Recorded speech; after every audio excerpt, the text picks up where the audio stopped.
Good evening and a warm welcome to everyone joining us today for this evening's webinar. I am Brian Irvin, Comms and Engagement here at Cray.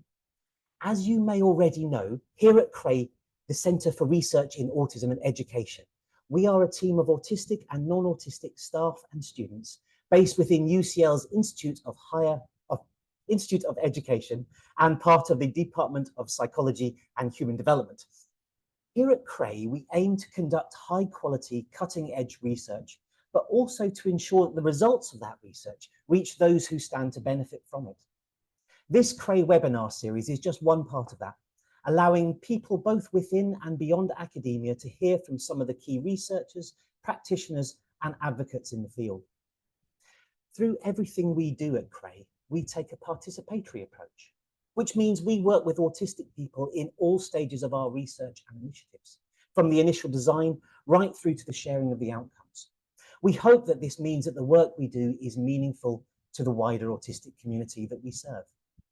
At this point, I would like to say a big thank you to our funders, supporters, and team members who contribute to our work and make it all possible. In particular, a special thank you to the Pears Foundation for their generous ongoing support that underpins everything that we do. As always, we invite you to become part of today's conversation, either in the chat or more anonymously in the Q&A by pressing the Q&A button. We will endeavour to have as many questions answered as we can by Emine. Now, we do usually stop recording before questions happen. Today, we have the fantastic Emine Gürbüz. Emine is a senior lecturer at the University of Portsmouth's Department of Psychology. Her research is centred on social dynamics, mental health issues like anxiety and depression, and the experiences of autistic adults, particularly university students. Dr. Gurbuz coordinates the Social Construction of Disability module and teaches various courses related to health psychology at both undergraduate and postgrad levels at Portsmouth. Nothing more for me to say. Emine, it's over to you. Thank you. Oh, thank you, Brian. It's great to be here. This time differently, not as an audience. I try to follow all the talks, but as a speaker. And if that's okay, I would like to start with sharing my screen. And I hope it works and you can all see my screen.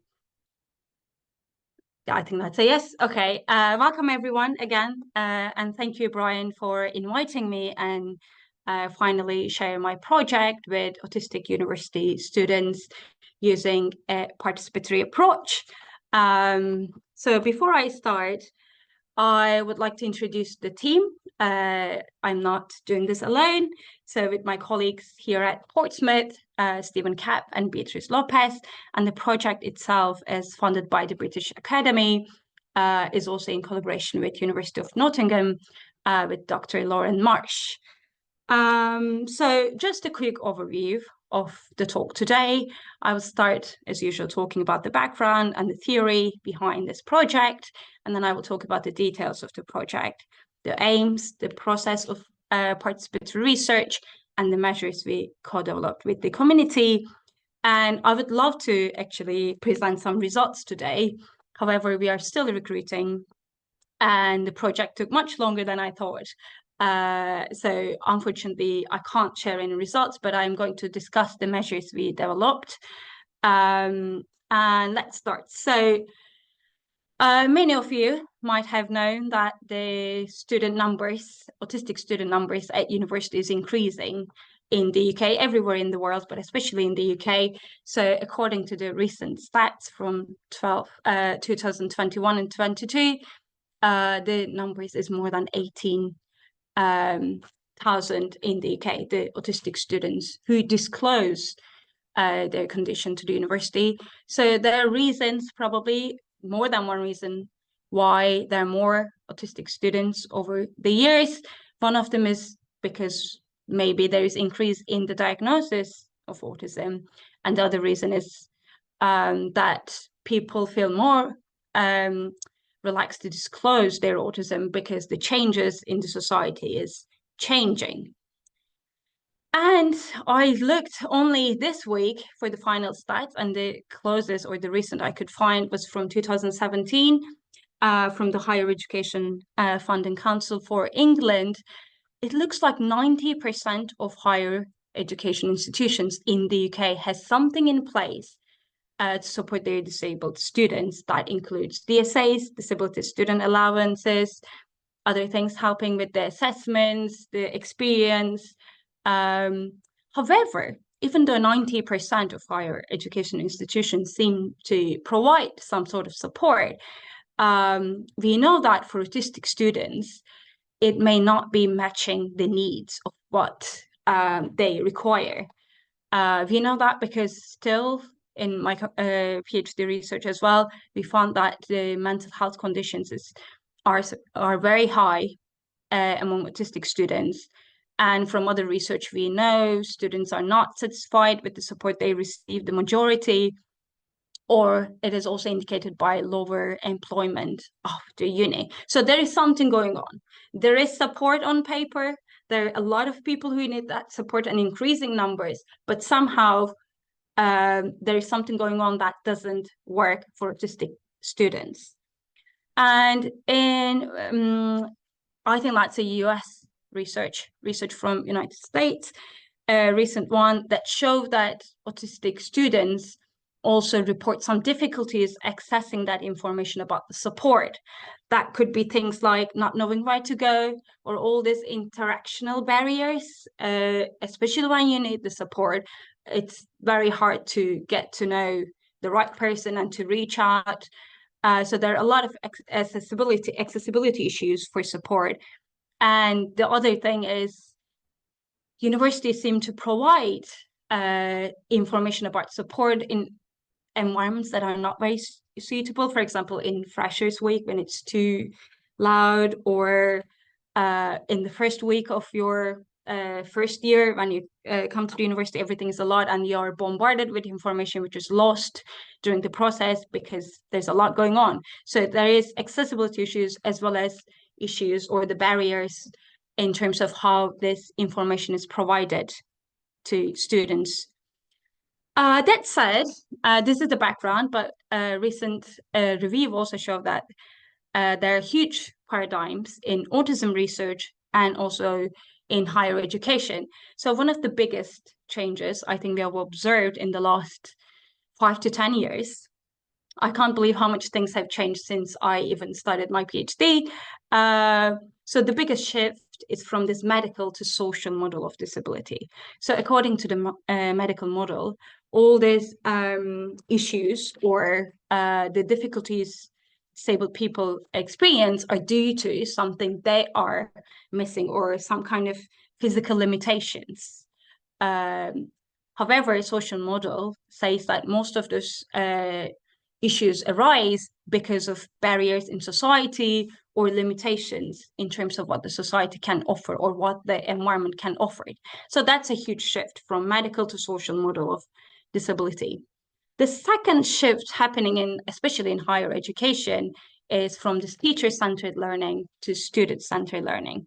So instead of this traditional ways of communicating knowledge through very direct one-way approach, recently more and more students are more involved as active learners in university. So they ask more questions, it's more interactive. So what they need, their contribution is very valuable. And this shift is also really important to understand the higher education as a context. And that shift also leads to some kind of questions about how to make universities inclusive. A lot of, especially in the UK, a lot of universities are discussing what inclusion is, but I think it still sounds a bit like a selling point because people still don't know how or what inclusion even means for all students. So it is still a very tokenistic thing.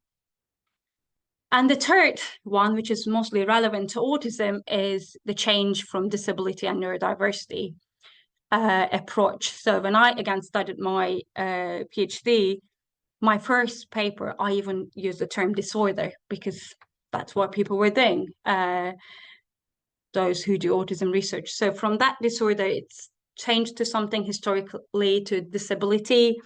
and then it changed to spectrum. Some people still use that. And then later, like condition, autism spectrum condition. But the latest even change from condition is to human neurodiversity, or the neurodiversity paradigm, which basically saying everybody thinks differently, views things differently. Therefore, when the right support is provided, anyone can thrive and achieve their best. Okay, things are changing, but when we look at the research, unfortunately, the existing autism research in the UK is still very much based on the medical model. So mostly trying to understand the biomedical issues, causes of autism, and only 1% of autism research is related to or trying to understand societal issues, public awareness, or attitudes towards autism and autistic people. And in terms of the theory, one theory that's recent and not recent anymore, it has been 10 years, is double empathy theory. I'm sure many of you have heard about it. One of the talks in the recent talks at CREA was about that. Actually, it is like called triple empathy theory. But basically, double empathy theory means that the failures in communication occurs due to misunderstanding between the two partners. So it's a two-way street. And these differences or misunderstandings happen because the communicating partners might have different life experiences, that they might have different interactional styles or preferences. So it's not just about autistic person, but it is how autistic person and the other partner and their interaction and what is missing in that interaction. So either part is contributing to the condition. So a lot of research has been done recently talking about or mentioning double empathy theory.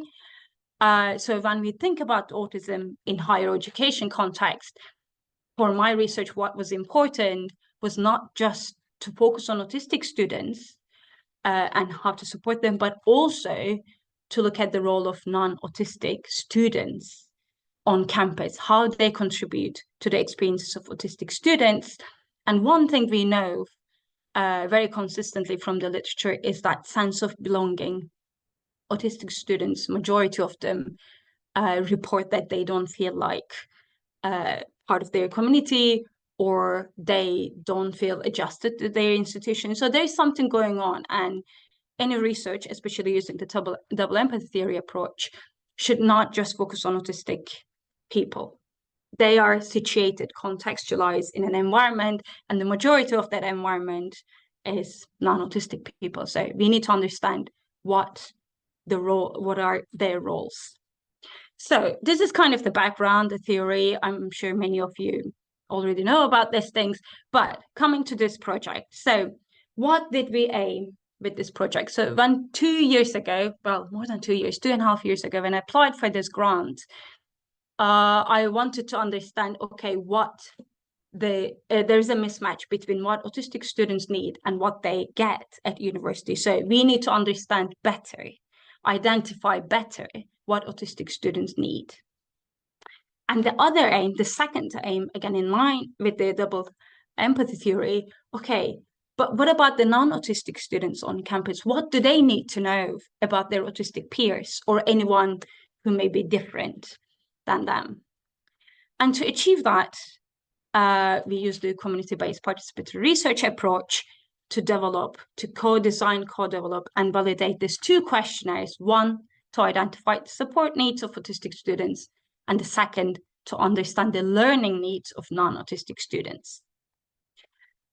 And to do that, who were the co-researchers, who were the community? So we worked with autistic and non-autistic students, mostly first and second year, because it was quite a long process to understand the issues, to develop the measures. So we didn't want to choose third-year students who might need to move on. And we worked with professionals, so disability advisors, student mentors, academic tutors from both University of Portsmouth and University of Nottingham. And the academic team, as I showed earlier, included both autistic and non-autistic people. And I will not talk much about the approach, but as Brian already said, this is our motto as well, how to use community-based participatory research approach to make sure autistic voices are heard. But the interesting thing about this project, we didn't only work with autistic students as co-researchers, we worked with non-autistic students to understand what they need to learn and how to measure that. So this is a quick slide just to make a point about participatory approach or co-production. There are many levels of doing that, and it is probably, it depends on the project, it depends on the resources. When I got this funding, I thought I would just meet with these people, ask the questions, and we will develop it all together and it will be fine. But it took me 13 meetings with the autistic students, 1.5 hours each, over a year of 1.5 years, and another 12 meetings with the non-autistic students to actually identify the issue and develop those measures. So it takes time. And there, like I said, different levels. We aim for the 6, which is the co-production or collective action, where the community members are included as co-researchers. So equal partnership, equal decision-making. And I will tell you more about that process, because what we hear in the literature, we hear about the outcome, what came out of that partnership, but we don't know much about that process. And it's very unique to every project, how it is done. But I will talk about my experience adopting this approach. So I will talk about how we select community members, and I will talk about how we run the meetings. And currently we are doing data collection and analysis. And the last bit is the writing up with the co-researchers as the co-authors. So we try to include the community starting from the very beginning of the research project, research design. So the first step was selecting the co-researchers. So in line with the Aspire guidelines, maybe you know about it, but one of the collaborators, Stephen Kapp, has worked using that approach. So we adopted the same approach, we adopted the same guidelines.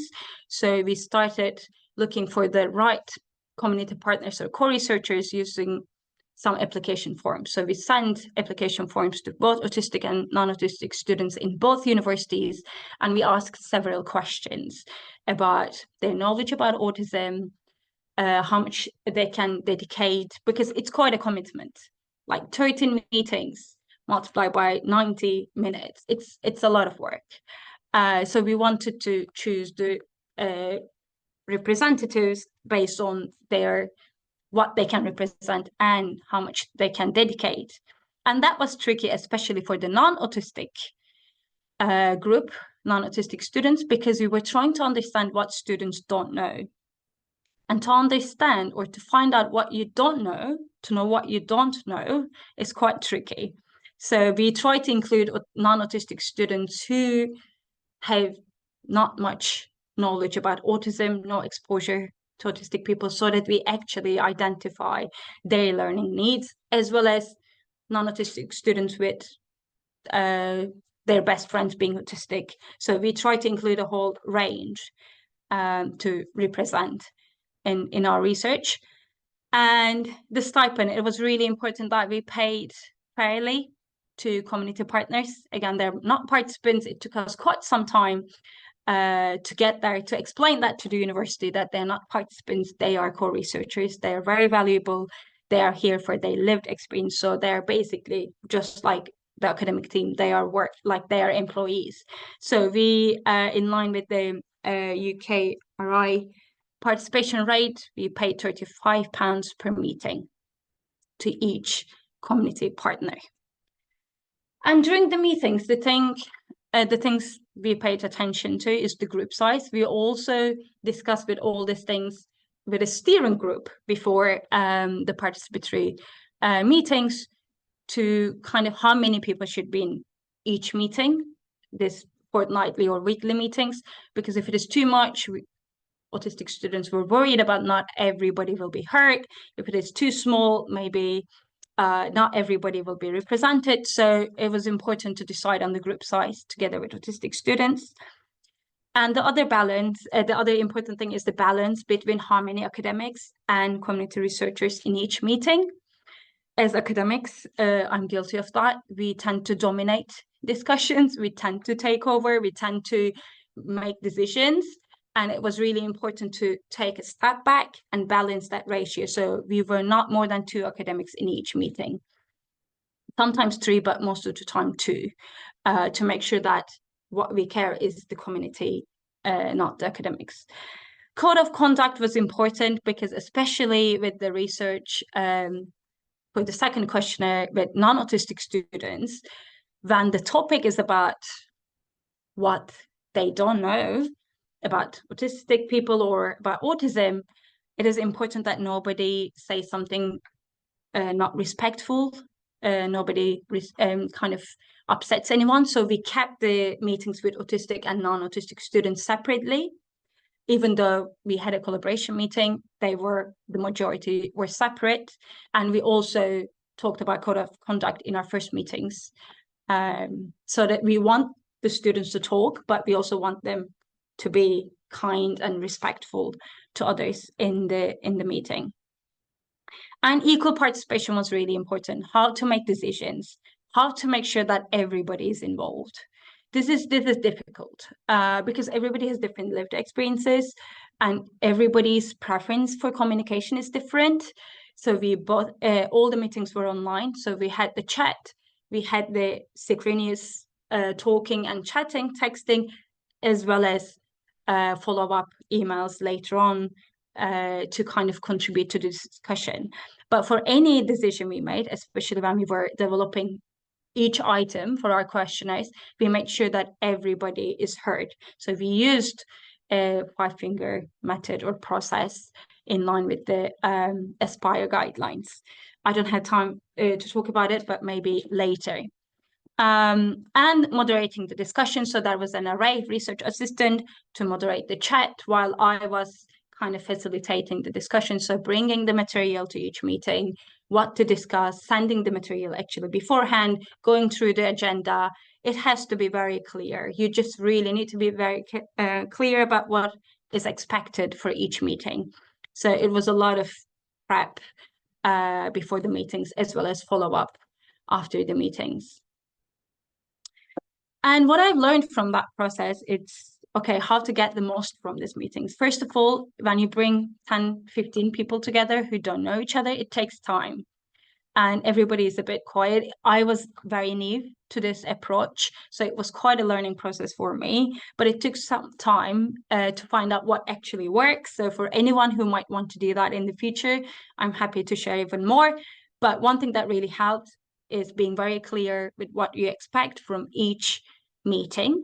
So sending the slides earlier, at least a week before, talking about the agenda, and then the instructions of what to, so I use those templates about what is the agenda, what are the actions, what is the deadline, the instructions, like for every meeting. And after the meetings, I follow up the meeting points, the summary, and then further questions to follow up that discussion.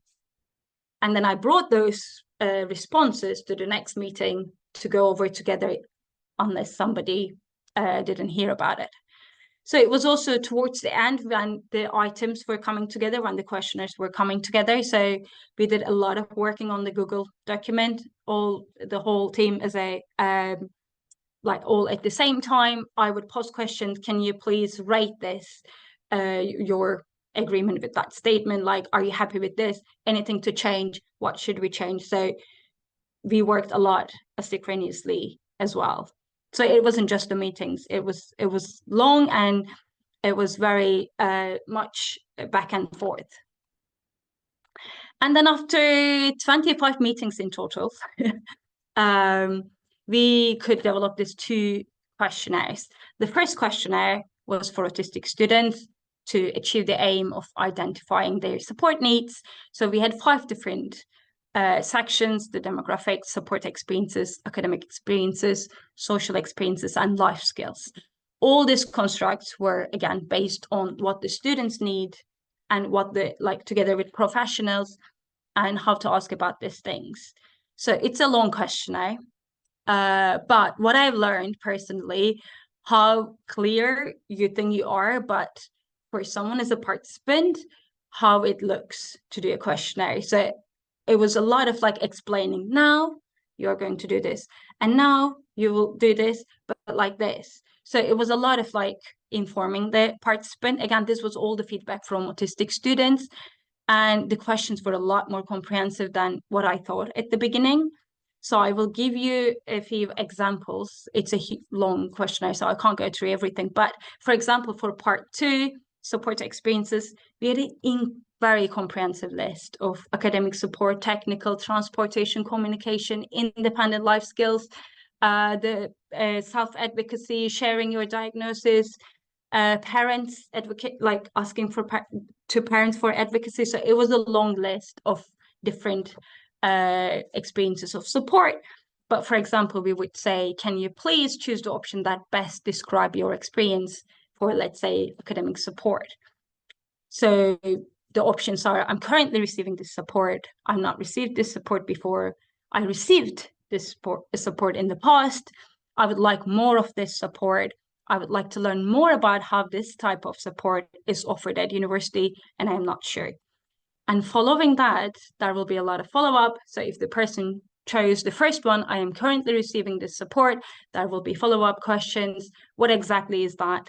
Who is providing that support? Do you find the support helpful? Why or why not? If they say, I received that in the past, then what was it? Did it work for you? If it didn't, why? And if it was 4, which was, I would like more of that support, and we just ask further question, can you tell us what the support is and what were the barriers, or what are the barriers, if any, that kept you or keep you from getting that support you want more? And there were many questions like that, a lot of like follow-ups, a lot of optional questions, and a lot of clarification throughout the questionnaire. For the second questionnaire for non-autistic students to understand what they need to learn, we had a couple of meetings just to understand what we are trying to measure, what we are trying to understand. This is not another stigma questionnaire. This is not another autism closeness scale or attitude. No, that's not what we were trying to do. We were trying to understand what actually happens when an autistic student and non-autistic student hypothetically encounters each other on campus in different scenarios. So we developed together 6 different scenarios trying to represent things that might happen on campus, either at freshers fair, at the library, doing group work, at the student halls, and accommodations for assessments, or like social events. And we developed all these scenarios together. So that's just one example. We gave this to non-autistic students. You're an undergraduate student who has recently signed up to join the Spanish Society after the Freshers' Week. As a bonding event, the society has organized its first event of the year at the local cinema to watch a historical film. You attend this event, there's around 30 minutes for socializing before the film starts. It's a bit loud and people keep moving around to talk to others. A student called Ivan arrives, stands by the door, and seems uncertain about where to sit. He eventually sits down on his own at the back of the room. The movie hasn't started yet. So we're just trying to depict a scenario. And then based on this passage, we asked the non-autistic students, please choose from one of the options. What would you do if you were in that situation? So we also developed all the options together, such as I would not spot him, I would remain in my seat and not worry about it, I would avoid eye contact with him, I would look at him and smile, I would approach him and say hi. None of this would match my response. If they choose that, there will be a free text to tell what else they would do.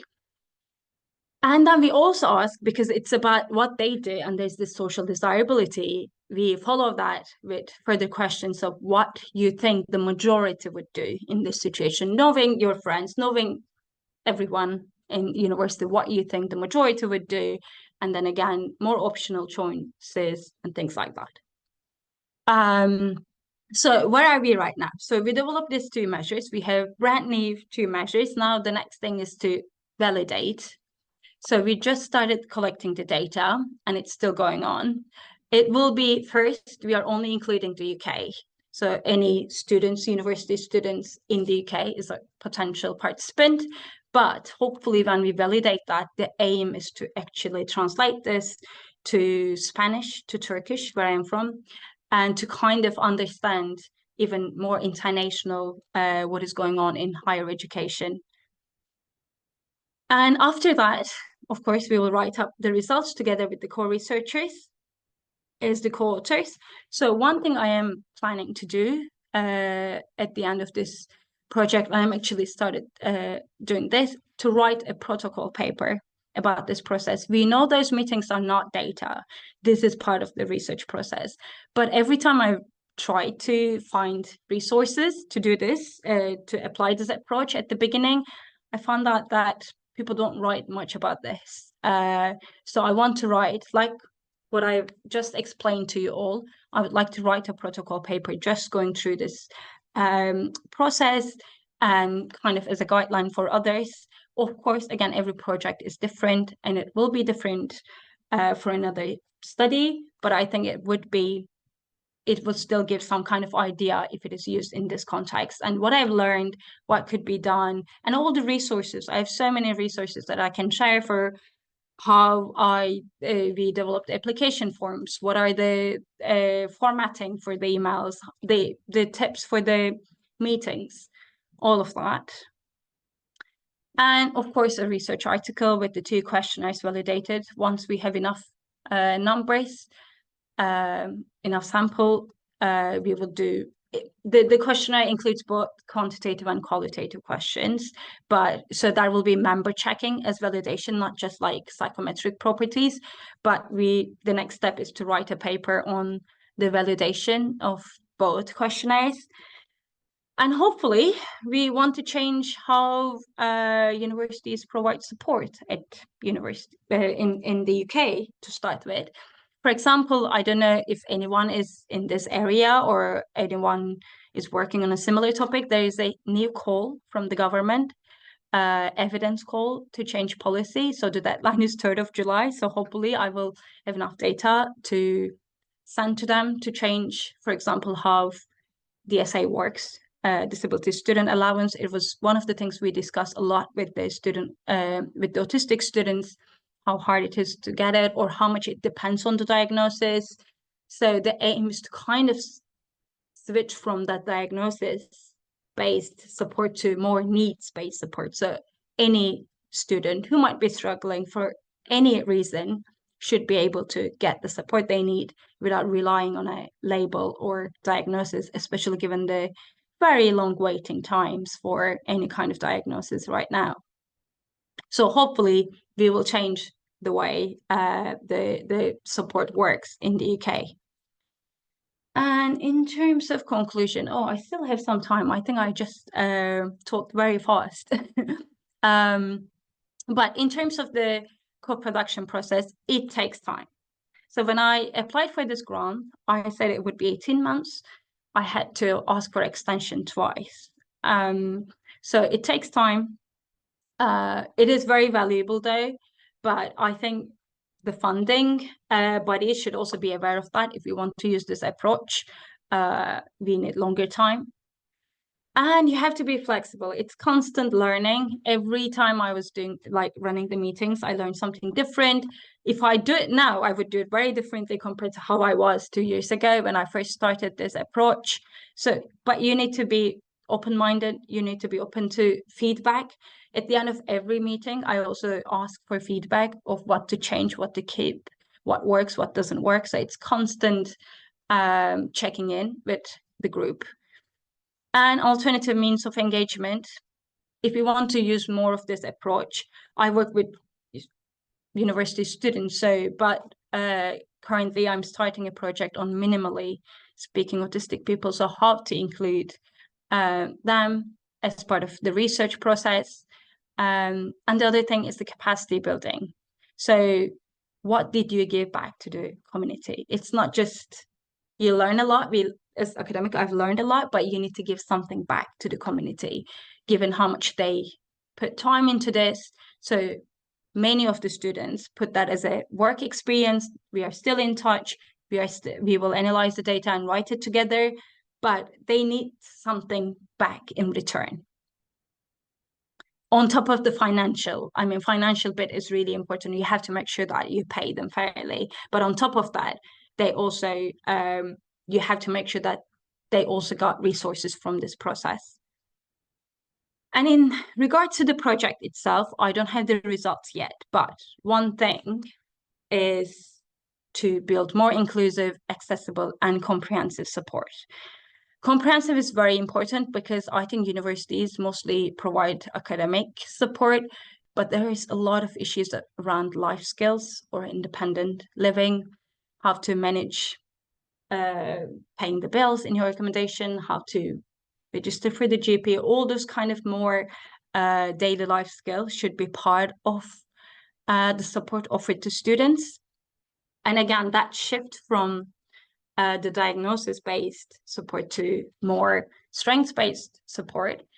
Of course, there were a lot of discussions because we work with disability advisors, and one of the main things is they're under-sourced, they're not funded, they don't have enough people. That's a huge thing. That's why we want to use those measures as a profiling tool. So any student who starts at the uni, they can just fill in that form and go to their advisor, tutor, to say, look, this is what I can do, this is what I need, and that's what I'm good at, that's what I might need more support. So using that almost as a profiling tool, which would hopefully save some time to figure out what they need or what works, what doesn't work. And in terms of the second questionnaire developed with and for non-autistic students, I think the way the campus is designed should change, but that is not just a physical thing, but also more like understanding of different ways of being, alternative activities. I have to say UK is very much, I know that from my students, UK is very much focused on going to the pub, eating out, drinking out. Things are changing, but still there's this expectation. So I think more alternative and inclusive activities of engagement is important to provide on campus for anyone who might prefer. And of course, if anyone is interested to take part in this project, now you know the aims. You can't, but if you want to share it with your students, or if you're a professional working for providing support to autistic students or any students, disabled students, please get in touch. And I'm happy to share this information. And this is the one, this recruitment is for autistic students, and this is for the non-autistic students. And like I said, the recruitment, it's still going on. And I think that's all I want to say. And finally, I would like to thank to all the autistic and non-autistic students. It was a lot of work, and they all showed up, 90%.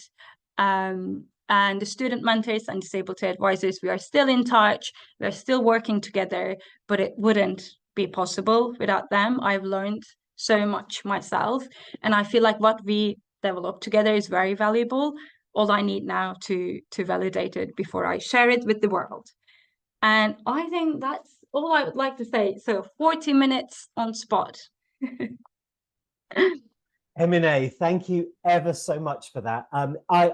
Yeah, you know, my background is in specialist autism mentoring, so I was riveted by it. This is fantastic research. What I particularly liked is, or when you're talking to us about it, you started off, it was so accessible.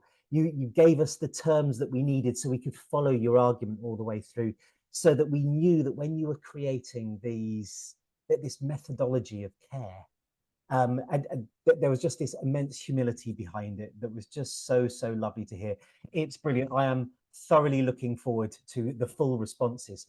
We have a huge amount of, well, we've got loads of people saying thank you. It was very engaging, worthwhile project in the chat. Thank you. Lovely. Thank you for listening. We have questions, if you are ready for some questions. Yes.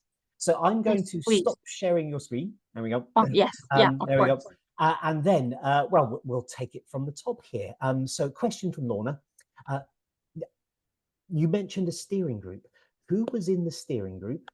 How was this decided? and what was the role of the group? So for those who wish to sort of emulate this very humble practice, who was in the steering group? How was it decided? And what was the role of this group? No, I didn't have time actually, like to talk about everything in the last 2 years. It would take much longer. But when I first started my post here, before I applied for the funding, because the community meeting started after I get the money, because so that I could pay them. So before that, it was okay, what the project will be about and how it will be done. So that was mostly students I know, autistic students I know from my own course, but also giving talks in the faculty showcase and just saying, I want to apply this approach, so please get to me. And I immediately got in touch with the disability support services when I moved here down south. This is my idea, but I need to apply for ethics, I need to apply for funding. So it was more like to pick up their brain at the very beginning before we actually started designing the questionnaires. So it was, again, both students, autistic students, and the head of disability advisor or the disability office was very supportive. And because again, it's almost like they will benefit from that too. They are also struggling with the support. So they were like, yes, that's what we need, and let's sit together. So I had many meetings with them before I even applied for the funding. I love this confluence of those people with their hands on the levers of power, and also the students themselves in a room together, just hashing it out. Brilliant. Yeah, exactly. When we first started the first or the second meeting, I asked the disability officers, can you please bring what you actually use? We need a starting point. What do you use to understand what the student needs?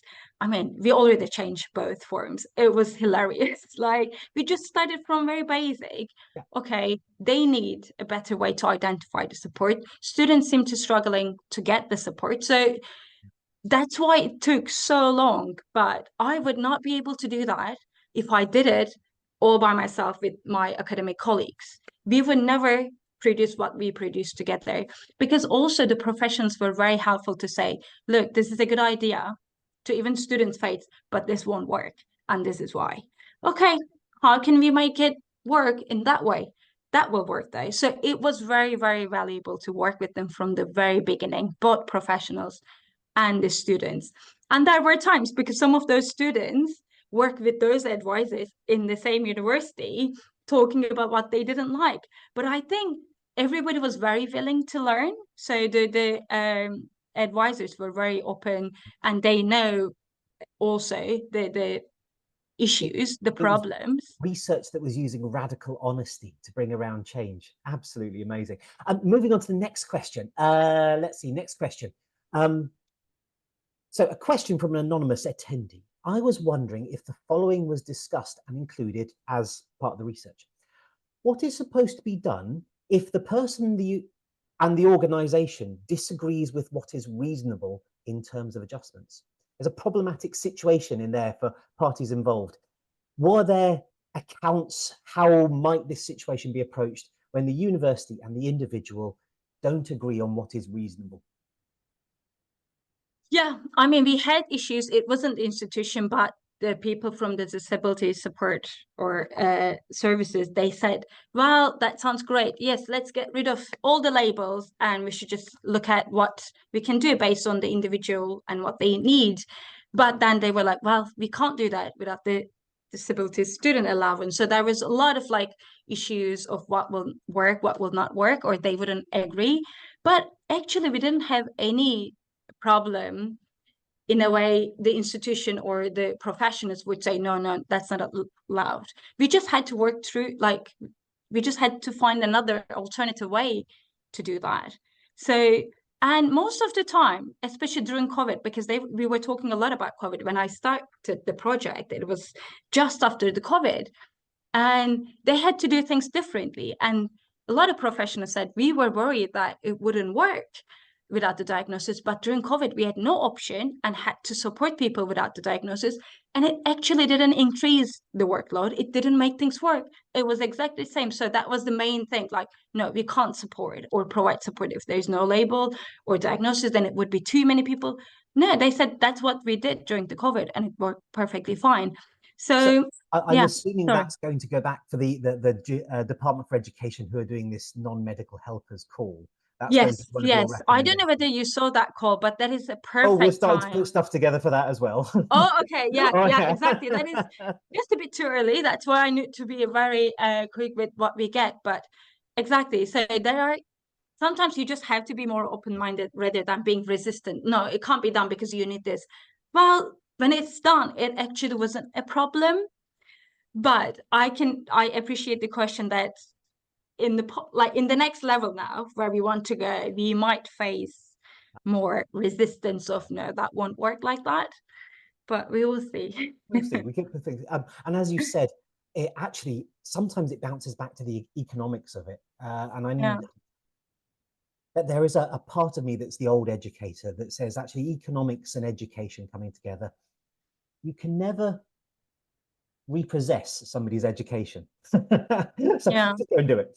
Yeah. Moving Yeah. on question-wise, there's a lovely question here, which is have examples of diverse culture activities, physical design of the buildings, diverse campuses being provided in the research so far. So you mentioned it slightly about this, needing to reimagine what campus was.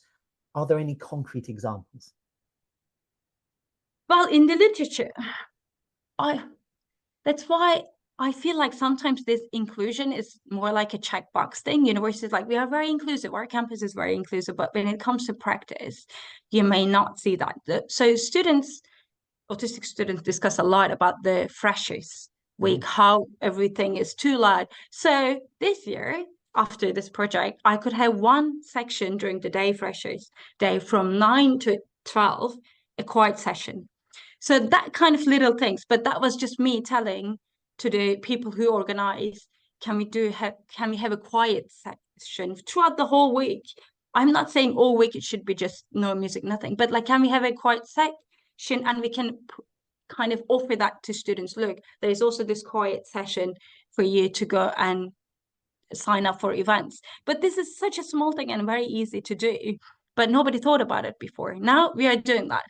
So there are ways. What are the other things we discuss? I mean, there's peer support and, for example, gaming, coming together and gaming. But it's still very new, and it's also accessing the knowledge that students don't know about that. And we talked a lot about social satisfaction. For non-autistic students, social satisfaction was getting higher and higher over time, while autistic students, it was getting worse because they said they missed the boat at the beginning, and then they get more involved with other things, and then it was too late because everybody moved on with their groups and things. So those diverse or alternative activities are few, and also they're not communicated well enough or clearly enough from the very beginning, which leads to worse social satisfaction later on. That segues really nicely into Julia's question that we have here, which Julia says, so far, what would you say are the most valuable ideas shared by autistic students in terms of helping them settle into university life, in terms of navigating their mental health while at university, and what's the best way of sharing the details of these things that are available? Big question, liked it. That is a really good question. I need to think about. I have so much information, so much data from all these meetings that I need to go through. That's why I want to write a separate paper rather than just the questionnaires developed and now it's out there. It was a huge learning process. Even though the aim was to develop these questions, of course, we discussed a lot about what worked, what didn't work. Well, it is different for everyone, but I think, which research also showed, the transition, the beginning, the first 6 months is quite critical.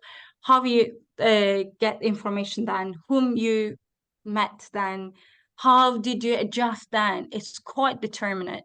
So I think there is a lot more to do at the very beginning. So, for example, having an induction, mid-induction, 3 months later, because most of the students, they said they didn't know what they needed at the beginning. So doing this, we also discussed giving that questionnaire at the beginning may not be helpful. So you need to follow that up in 6 months. Okay, now that you've been a student at uni, what is it that you're still struggling or what is new? But I think there are too many things they shared, but one thing that kept coming up is that very beginning of bombarding with information, how to get things, where to get things, and then everything is lost and it's too late. Yeah, there is, yeah, having worked at universities, there is something magical about the first week in November when everybody's a bit more settled down, that actually that's when engagement really starts happening rather than the panic of arriving. Yeah. I've got a question that's across in the chat. Lorna says, students on our health professionals course have to do 1,000 hours of practice placement in settings. Neurodivergent students tell us that they meet a lot of ableism in the settings and find masking exhausting. Have your co-researchers, have the community partners looked into the support experiences that not just in universities, but all those things that students do that are slightly one step removed from universities? Well, that would require, again, more a separate questions. We mostly focused on the services provided in the uni. But for example, in Portsmouth, I think maybe it's similar. They work with Autism Hampshire, which provides student mentors or specialist mentors to work with students. So it is kind of an outside organization, but they work together.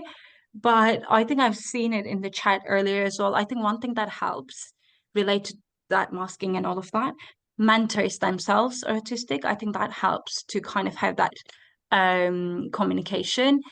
But we mostly focus on what is provided in the university. So we didn't look more. They mentioned their experiences with the GPs or the crisis team when things, mental health issues. So I definitely understand that there are a lot of stigma outside of the uni, and but particularly for we didn't university have students time. going on. So some of Yeah, our yeah, research I did, some of the students that found it the hardest were those who were studying medical subjects like medicine or yeah. veterinary, where you've got that conflation of the medical models. And so if you've got a placement in a place that's very heavy medical model, actually being able to teach students some sort of advocacy before they arrive is amazing. But maybe Yeah, universities have to do a lot more thinking about who we send out to projects with people to yeah, support, to make sure it's in place. I'm definitely. very aware we're running out of time quickly, and there are still so many questions above. I'm going to go for this one.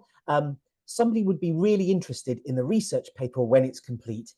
How would they get access to it? How do they follow you? How do they see it up there? Well, I put it in my last slide, either my Twitter page or I will put the handle in chat. I don't know whether everybody can get the chat. I will definitely be posting when the paper is out or the recruitment. That's my, well, it is X, not Twitter anymore.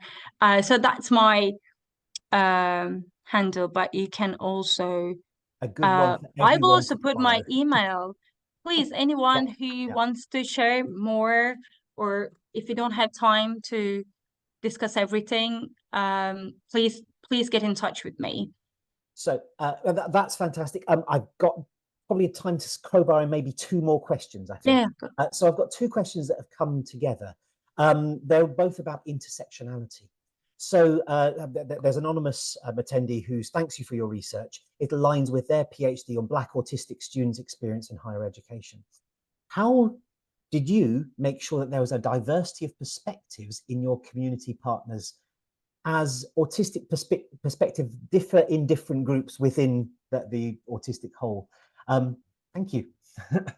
Thank you. No, that's very important. Intersectionality, I think, is getting a lot more important, especially with the widening participation they call it in the universities. Like, I think it's really important for this project. The things we paid attention, of course, the gender, so that not just male and female, but other representatives.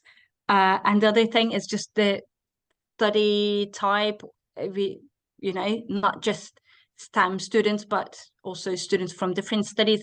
When it came, it wasn't in the we didn't ask in the application form because we didn't want to spotlight anyone, but it was optional to share their pronouns, to share their ethnicity. So we had a few students. So in total, it is in the slides, we had 15 autistic students, and the gendered white was perfect, but it was mostly white. Unfortunately, that's the thing. We had a few students, but I think it is one thing to change. The academic team was a bit more diverse. I'm not white. My colleague is Spanish. Steven is American and autistic. So there was a bit more diversity, but in terms of especially the professionals, we had 6 people, 5 female, 1 male. um, and we had 2 internationals and the 4 were all white. But I agree, because I think the extra challenges of having intersecting identities on top of your disability is an issue. But the other issue, I will quickly say, there's so much to talk about, but also age of diagnosis was very relevant. Students who just got a diagnosis at the beginning of their studies, trying to almost prove that to their parents. A lot of parents, especially girls, female parents, are very much in denial, as if like, you've survived, why would you get a label now and make it worse for yourself? So I think all these factors, so we try to include as many different perspectives, but I think ethnicity is one thing that requires more emphasis. Let's have a look. Okay, quick, hopefully I can do one more. You can do one more in there. And this is from Elaine, and I love this because it's really practical. One problem that many autistic students have voiced in their university is sharing a kitchen with others. Are you have you had any discourse about this? And particularly, do you have any stories from your community partners about how to raise awareness and creatively find solutions to having to live? She doesn't, Elaine doesn't put this, I'll say this, living in people's filth. I think it came a lot related to previous question as well. We thought it would be most academic social. No, students, most of their experience comes from living with others. Life skills, like I said, sharing a kitchen, sharing a common area. That's why we use that. There's a whole section on that in both questionnaires. In one questionnaire to understand from the autistic student perspective, but in the other one is also understand when as a non-autistic person who doesn't know your flatmate is autistic, how do you deal with that interaction there, sharing a flat? So it's, again, two-way approach, right? You can't just tell what to do to the autistic student. It came up a lot. I think accommodation, housing really impacts student experience. And that's why a lot of students, autistic students, choose local universities to stay at home and commute from home. I mean, we had discussions around that. I can't come up with exactly experience, but even in the non-autistic questionnaire, we have a scenario in a flat share situation, because we also need to know what they don't know to change the environment from their perspective, so that autistic students don't feel kind of isolated or they can't be part of it because everyone else does it differently. I was told an amazing one from a student years ago who used to dress up in fairy wings and rubber gloves and do everybody's washing up in the kitchen and take a big selfie photo. And the fridge was covered with the, it was something like the washing up fairy of shame has visited. And it took 3 attempts of him going in and just cleaning this up before everybody else got their crap together and sorted stuff out. Absolutely brilliant way of doing it. And it makes me giggle even now when I think those little photos. Thank you ever so much for your talk today. The 19,000 or so students that are in UK universities, I suppose they will thank the work that you do. You're creating these ideas of belonging within the spaces that we call places of education. You use co-design. It tries to bridge the double empathy gulf, and I am very, very thankful for the work that you do. At this point, we still have so many questions, but it's 5 o'clock. It's time for us to wrap things up. I want to thank you ever so much for your talk. This will be available on YouTube within a week or so. Do follow at IOE_Cray if you want any more details, or go visit our website to sign up for the newsletter and all that kind of stuff. Thank you ever so much. So many people saying thank you to you. Thank you. Thank you for having me. And please, any questions we couldn't answer, anything in the chat, do you have a recording of that? I will see if one pulls out. I hope there is, Cross Okay. fingers I press the When right you button. record, I think chat is recorded, so I'm happy Yeah. if you send me any of that, and I'm happy to answer later. Emily, you Thank are you. an absolute star. Take care. Thank Have a you good very evening, much. everyone. Thank you.